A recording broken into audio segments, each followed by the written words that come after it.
Olá, caros amigos, amados irmãos da SECA e todos os demais que me ouvem agora neste momento. Hoje o Evangelho segundo o Espiritismo vai tratar do tema Quem não odeia seu pai e sua mãe? Está no capítulo 23, Moral Estranha. Esse tema é um tanto quanto estranho pelo próprio título, não é? Quem não odeia pai e mãe? Certamente já deve ter sido usado contra o próprio Cristo, contra a própria doutrina cristã, pelos seus adversários. E, de fato, para quem não analisa a história do Cristo, tudo que ele nos trouxe e utiliza pontualmente, por exemplo, esta passagem, pode ficar na dúvida e até contestar toda a sua história.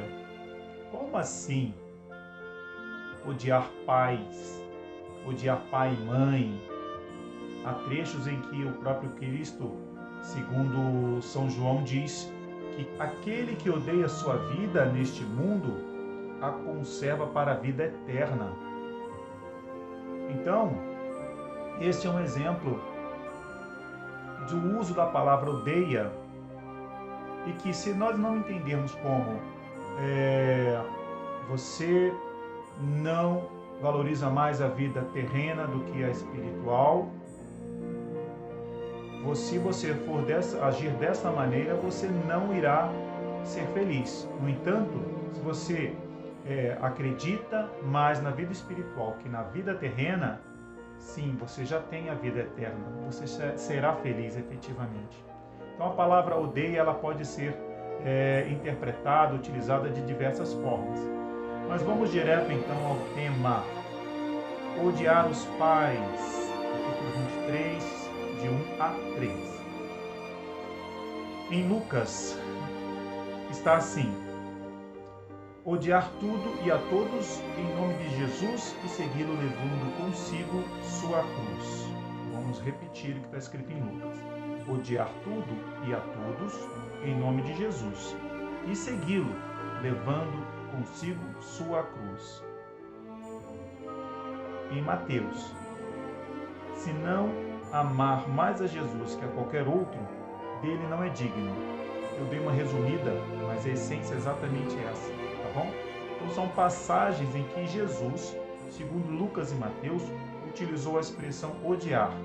Ou seja, ele diz: vocês têm que odiar tudo que não é cristão, tudo que é da terra, tudo que é material. Então ele diz aqui, tudo e todos, em nome de Jesus, e seguiram levando consigo a sua própria cruz. Então também, além de odiar tudo e todos, Jesus não iria ajudá-lo, você teria que levar a sua própria cruz. Isso está em Lucas. E em Mateus, amar, se não amar mais a Jesus que a qualquer outro, dele não é digno.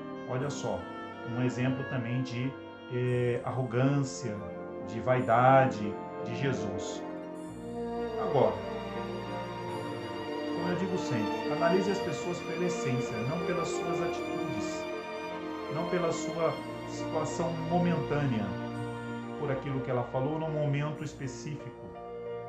A mesma coisa é avaliar a história de Jesus. Se você não avaliar a história, não analisar a história de Jesus, você vai tomar essas palavras como algo que vai contra tudo que ele prega. Mas os seus exemplos dizem exatamente o contrário. A sua essência diz exatamente o contrário. Observações. Nenhum dos evangelhos foi escrito por Jesus enquanto Jesus vivia. Também não foi escrito por ele. Veja bem, então existe um tempo. Foram escritos os evangelhos depois da sua morte. Seus ensinamentos, ou seja, provavelmente, às vezes pode acontecer de ter más interpretações, mau entendimento, sem perder a essência. Mas existe também essa questão do tempo, que pode influenciar na forma com que escreviam os evangelhos, os seus discípulos. Nenhum dos evangelhos foi escrito enquanto Jesus vivia. Seus ensinamentos de amor, naturalmente, nos faz repelir a letra literal. Como eu disse no começo, então, a sua conduta, os seus exemplos, tudo aquilo que ele fazia em prol do próximo, mostra que usar a palavra odiar como nós entendemos hoje é contraditória, é contrária, não é compatível com o que realmente ele fez, com o próprio Jesus, não é compatível. Também a língua com seus significados sofre mudanças com o tempo. Nada mais natural, né? Tem línguas que tem línguas que acabam, que somem, não é? Também tem línguas que são adaptadas. Tem línguas que são corrigidas, são adaptadas a uma época, como nós temos recentemente exemplos do nosso português, não é? Tira acento, coloca acento, separa, junta, enfim, são mudanças, não é?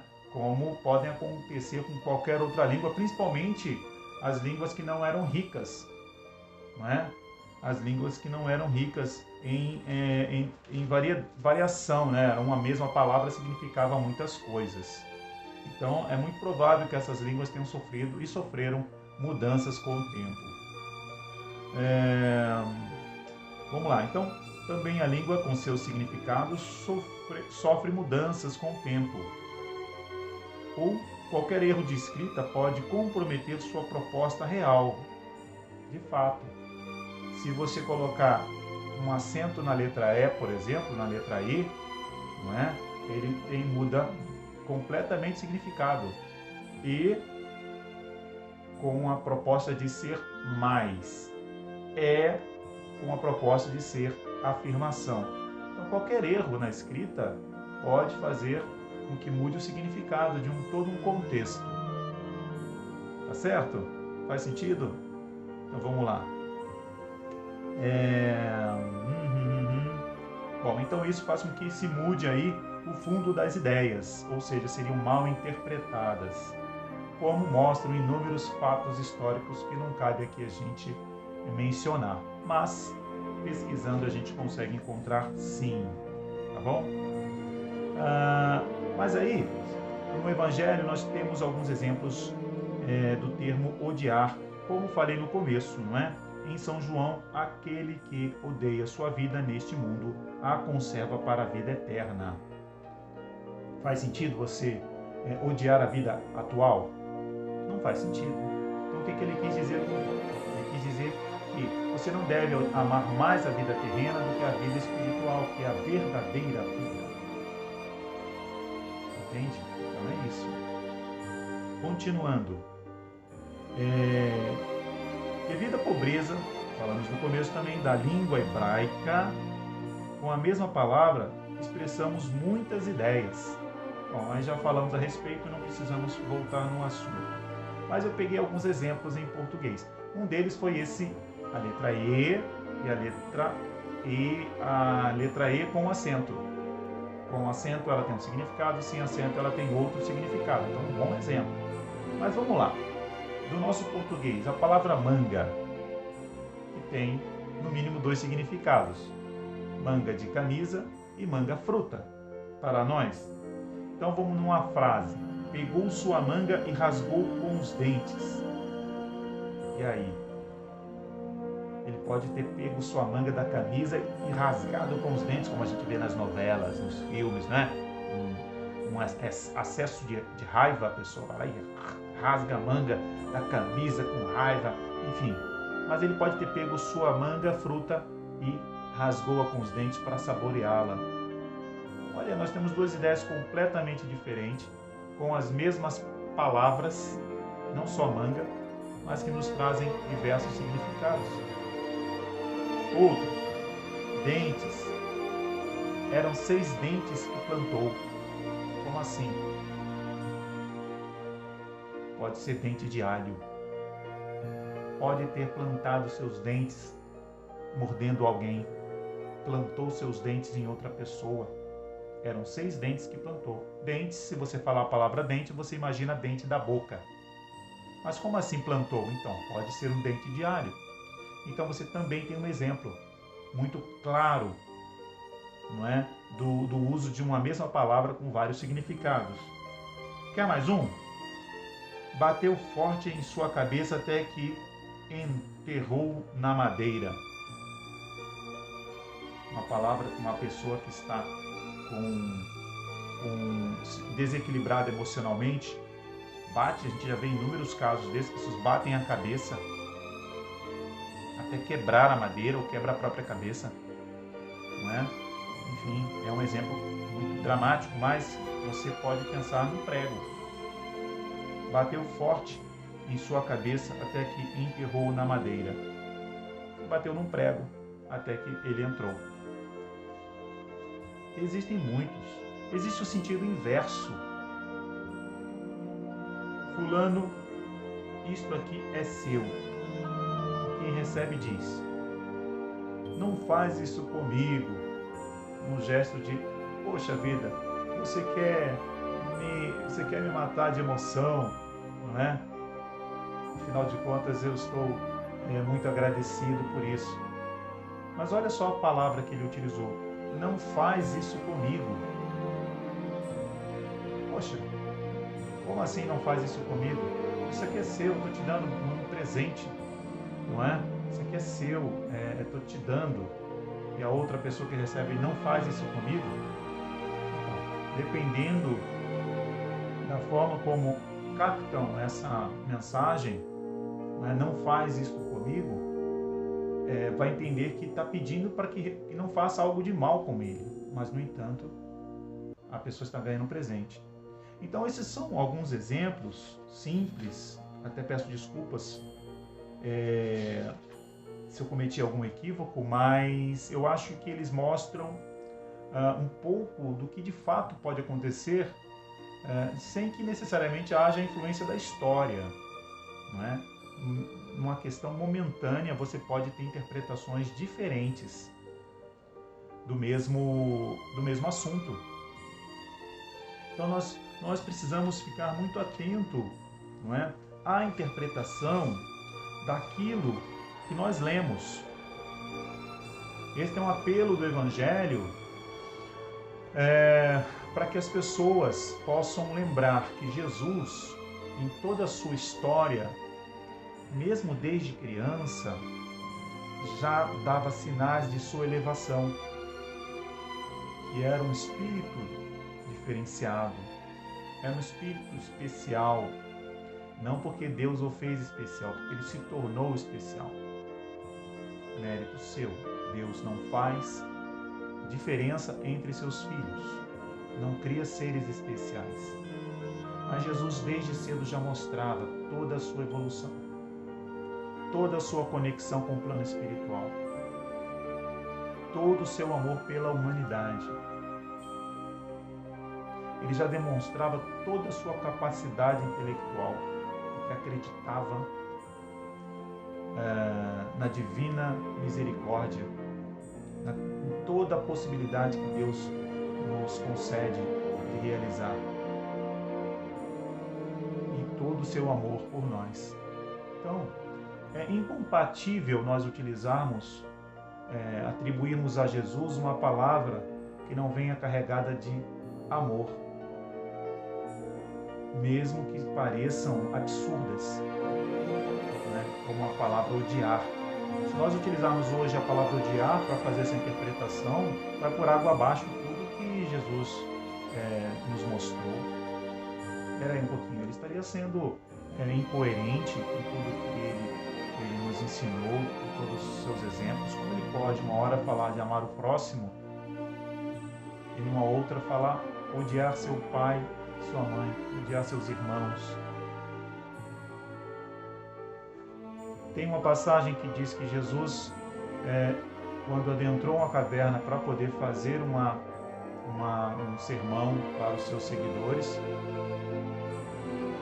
chamaram Jesus e disseram: estão aí fora seu pai, sua mãe, seus irmãos, ou melhor, sua família, enfim, teus irmãos, suas irmãs, sua mãe.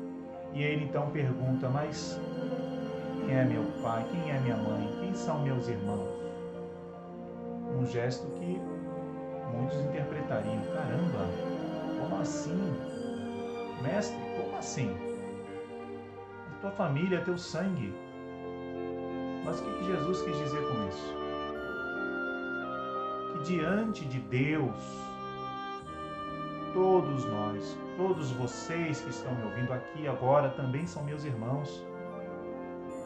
Também fazem parte da mesma família. Então essas palavras também, essas frases, essas palavras, ajudavam a fixar na mente das pessoas, porque muitas vezes chocavam, provocavam a pergunta.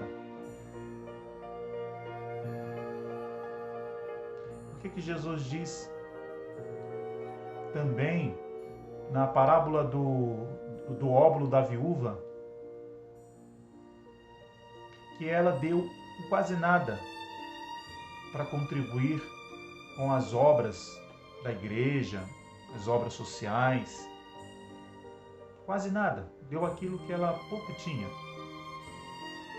E, no entanto, ele disse que ela tinha mais valor do que aqueles que deram arcas de moedas de ouro. Porque ela deu aquilo que era importante para ela, inclusive. Ela não deu o que lhe faltava. Ela deu o que lhe faltava. Ela não deu o que lhe sobrava. Quem deu o que sobrava foram os ricos. E para eles não houve sacrifício nenhum. Então ela se sacrificou. Deixou de comer melhor. Deixou de se vestir melhor para contribuir com a obra social. Uma obra da igreja que acreditavam na época. Então percebe que muitas das palavras, muitas das frases têm um propósito maior do que simplesmente aquela palavra. Fora toda a influência de uma época, de um tempo, de uma interpretação, que nós não podemos esquecer então de qual é a história do Mestre. O que diz a história? O que ele falou em sua essência, em toda a sua trajetória? O que ele pregou? Pregou amor, pregou a solidariedade, a caridade, pregou perdão, né? Exemplificou tudo isso. Então, como nós podemos atribuir uma palavra, por exemplo, odiar a Jesus, no sentido de dizer que ele estava mandando odiar, odiar tudo aquilo que não era divino para segui-lo? Não, não é isso. Ele disse, para a gente poder concluir, não ame mais aquilo que é terreno, porque isto é passageiro, isto é perecível, isto é momentâneo. O que eu digo para vocês, meus filhos, meus queridos, meus irmãos, é que é a verdade. Deus é bom, Deus é justo, Deus é maravilhoso, e a vida não termina aqui. A sua verdadeira vida é a vida espiritual. Não se apeguem às questões materiais, mesmo aquelas que são muito prazerosas, e muito menos aqueles sofrimentos. Não se apeguem aos sofrimentos, não guardem rancor, não guardem mágoa, não guardem ódio. Não se apeguem de jeito nenhum mais à vida terrena do que à vida espiritual. Meus irmãos, esta é a mensagem. Gostaria de agradecer pela paciência, gostaria de agradecer pela oportunidade, mais uma vez, que sou muito grato à confiança da casa, e quero pedir a todos que façamos uma oração de agradecimento.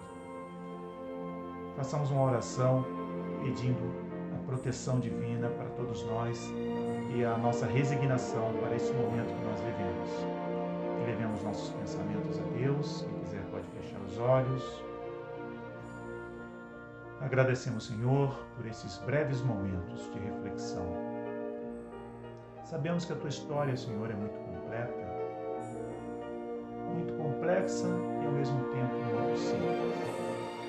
Complexa pela riqueza de informações que nos unem a Deus, que nos elevam o espírito, que nos purificam a alma. E ao mesmo tempo é simples, e basta. Fazemos ao próximo aquilo que gostaríamos que fizessem a nós e amarmos a Deus sobre todas as coisas, com todo o nosso pensamento, todo o nosso coração e toda a nossa alma. Te pedimos, Senhor, força, te pedimos paz interior, sabedoria, para conseguirmos enfrentar este momento, para que saiamos mais fortes, mais vigorosos e melhores trabalhadores na tua obra. Que assim seja, Senhor. Graças a Deus. Obrigado a todos, mais uma vez. Em breve estaremos juntos na seta, se Deus permitir, e será breve. Amém.